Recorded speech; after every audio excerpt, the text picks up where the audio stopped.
how to follow people on TikTok PC. So let's get started. Firstly, go to the TikTok website on your PC and log into the account by using your credentials. And once done, you can simply use the search bar at the top of the page, or you can also go to the FYP and simply tap on the plus icon on the left side of the profile picture. After you tap on the plus icon, you simply follow them. Then you can also go to the search bar and type the username of the person you want to follow or any relevant keywords.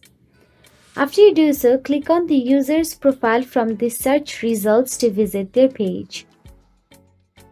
Now, on their profile page, all you have to do is click the follow button, usually in the red highlights, to start following them.